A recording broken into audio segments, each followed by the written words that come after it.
So there was a little disagreement early on about how much we should work and how hard we should work.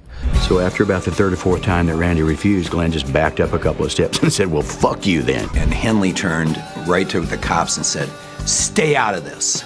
This is personal, and it's private, real fucking private. What happens when your favorite bandmate, who is also your very close friend, gets into a severe fight with you, and that too on stage? Well, not only the fans, but also fellow celebrities are really disappointed by the rude behavior of these young musicians who once used to love and respect each other. But now these feelings have been transformed into hatred. Also, the friendly relationship between those young boys is then heavily criticized, and they have to face lawsuits against each other. In this video, we will break the curiosity barrier and learn about the Eagles bandmates who hate each other in detail. So make sure to stick around, and let's jump right in. The Eagles bandmates' journey through the music world is no less than a classic story of success, followed by a horrific tragedy. It all began in 1971 when Don Henley and Glenn Frey decided to leave Linda Ronstadt's band, with a firm determination to create a band that would conquer all the other music bands in the future. Both the musicians were soon joined by Bernie Leadon and Randy Meisner. Hence, with each other's help, they produced a unique combination of country twang with rock and roll. The success of the band absolutely rested on that magic ingredient of Glenn Frey and Don Henley. Therefore, in a short time, with each other's help, Eagles took their flight to success, and the world was entirely ready for the vibe of their music and vocals. She is headed for the cheating side of town. Fast-forwarding the time to 1974, when the group added another member to their already successful band by bringing in Don Felder, whose guitar skills would help the band to express their music.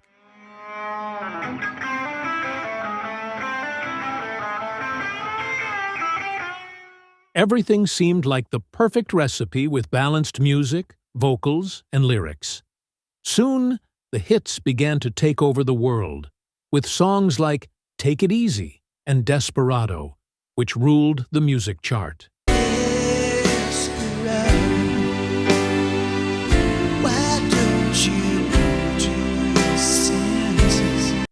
The Eagles were successfully able to find their way to perfect rhythm, and the factor that added to the bandstand's most important success was their wholehearted fans, who couldn't get enough of their concerts and new releases.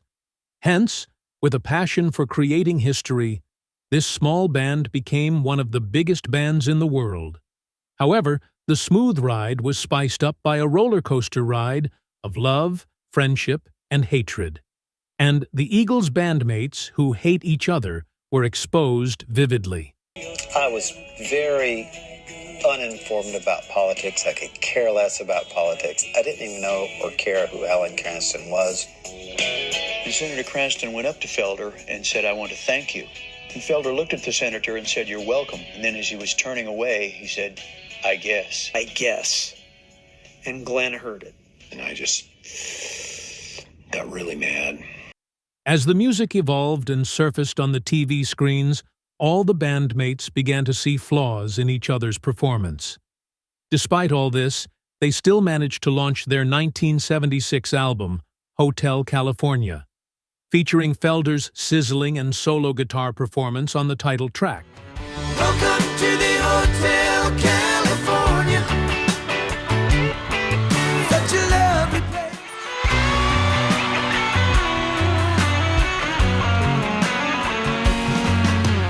Which proved to be a massive success.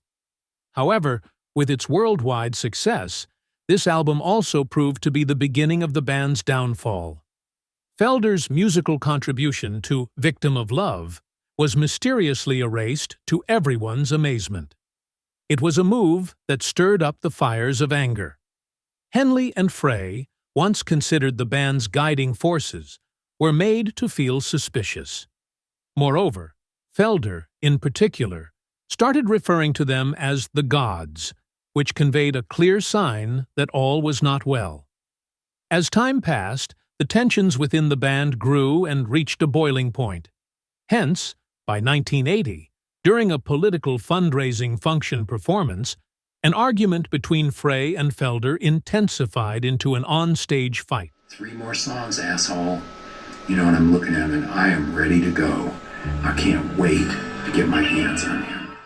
Anger was hyped to such an extreme level that both boiled over each other in front of the audience, with threats exchanged, but the music still played on. A lot of tensions between Glenn and Felder, and the real manifestation of it came that night. Clearly, this wasn't just a minor disagreement, but a cracking foundation between the bandmates. After these outrageous incidents, all the Eagles understood that their unity was completely damaged. Even after all this, they never officially disbanded each other. However, the brotherhood that once united them was all cracked. But who knew that 14 years later, the band would perform again with the same rage and range? Stab it with their stealing eyes, but they just can't kill the beast.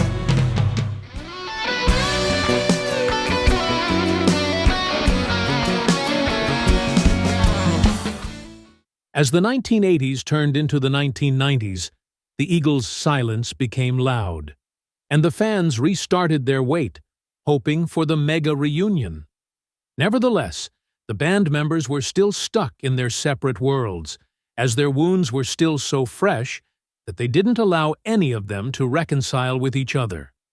However, in 2001, everything between the band members took a new and bitterer turn when Felder was abruptly fired from the band. This dismissal led to a legal battle for years, turning the Eagles' private fight into a public display.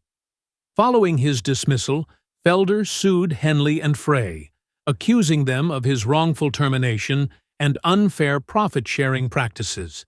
He claimed that the pair had insisted on taking a larger share of the bank earnings despite an earlier agreement that all profits would be split equally among the members. This lawsuit ignited the deep hatred that was bubbling beneath the surface for years.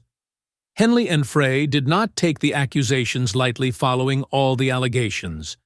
They countersued, accusing Felder of breaching their contract by writing a sarcastic book that exposed the band's dirty laundry to the world. The fight dragged on, and the public became immensely curious as the band members who once made beautiful music tore each other apart in court. Hence, in 2007, a settlement was finally reached, but the details still remained hidden in mystery. Moreover, much like the Eagles themselves, the truth was vague and hidden beneath sheets of legal jargon and sealed agreements. The good news was that the Eagles' music continued to echo with fans worldwide, despite all the lawsuits and bitter personal conflicts. Their legacy was really complex, but still, it was a mix of timeless songs that opened up about the dangers of unchecked egos and financial disputes.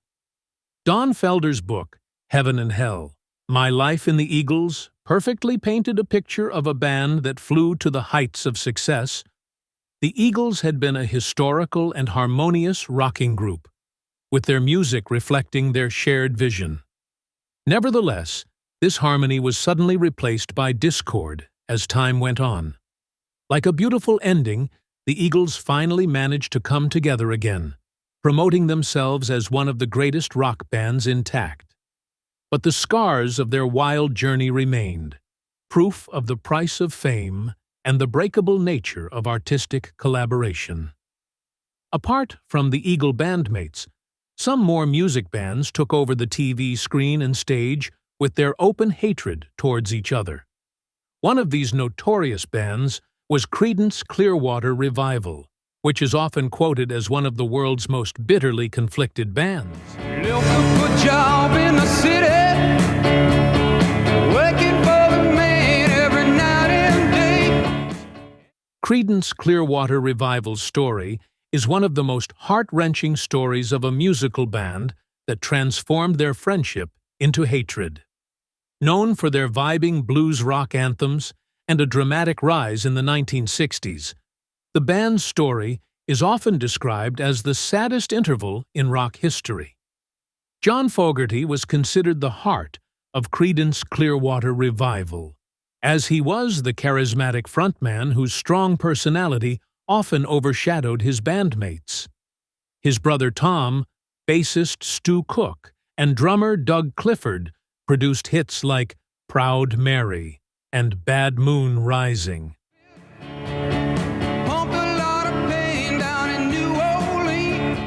However, the tensions started to simmer beneath the surface from the beginning. But why? John's dominant role in songwriting and performance created an envious feeling among the other bandmates. Sooner, the band tragically tore apart, breaking the hearts of their loyal fans who, till this time, wanted a grand reunion.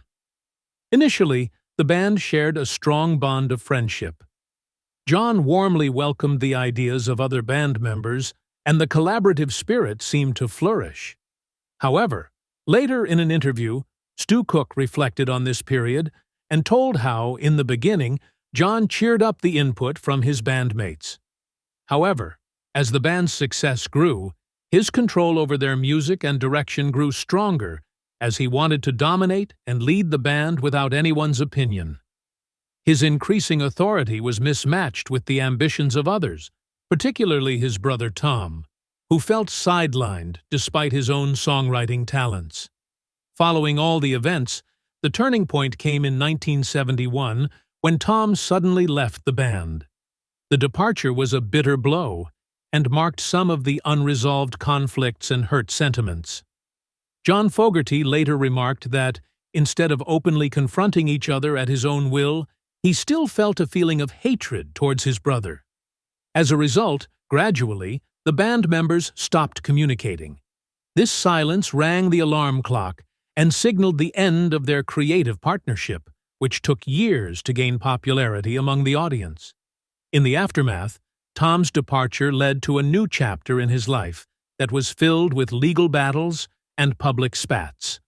First, John accused Fantasy Records of cheating him on royalties. But simultaneously, he had to encounter the label claiming that John owed the money for his unfinished albums. Hence, his intentions were clearly visible. His greed and court cases overshadowed the band's legacy, turning their once promising future into a battlefield of broken promises and lack of expectation. Creedence Clearwater Revival disbanded officially in 1972, leaving a mark of bitterness and frustration behind. With this heartbreaking moment, John Fogerty got on with his solo career. At the same time, the remaining members formed Creedence Clearwater Revisited and continued to play their old hit songs without the vital songwriter. Apart from all this, John had to bear the bitter fruit of his greed, as, in an ironic twist, Fantasy Records later tried to sue John Fogerty for writing songs that sounded too similar to Creedence Clearwater Revival's material. After all this, a shine of settlement appeared in 1990, when Tom, before his demise, expressed his long-lasting love for his brother John. Despite this gesture, John remained quiet about any reunion or retrieval. The final chapter of this story was the appearance of CCR allowed John to perform the band's classic hits with a new group of musicians, excluding his original bandmates. This performance was perceived by many as a final painful gesture toward his former bandmates, and still it remained in the hearts of many of their die-hard fans. Creedence Clearwater Revival's story tells us how success with creative differences can tear apart even the most gifted bands. The other band that suffered the same results was the Jonestown Massacre, formed in 1990 by Anton Newcomb in San Francisco,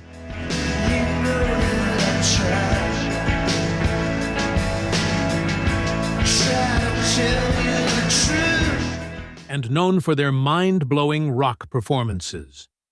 The band's dynamics and way of engaging with its audience were very smooth. Hence, it was listed as one of the most beloved bands. By 2023, A strange tension burst into the public view during Brian Jonestown Massacre's Australian tour. It was a severe confrontation between Newcomb and the guitarist, Ryan Vanner, who exploded right on stage in front of millions of spectators. This guy's Mike. Put down my guitar. Party's over, Captain. Please. There's no more music until you get to fuck. We actually don't need you. Turning the live performance into a sight of disharmony and marking a dramatic end to their tour. As per the reports, internal conflicts had been boiling between the bandmates for years. Furthermore, the documentary Dig displayed the relationship of hatred between Newcomb and Courtney Taylor of the Dandy Warhols. Their clash on stage in Melbourne was not more than a public stunt. It resulted from deep-seated complaints in their hearts for a long time. The Black Crows, formed in 1984 by Chris and Rich Robinson, was another band that faced devastating consequences in the shape of their split up.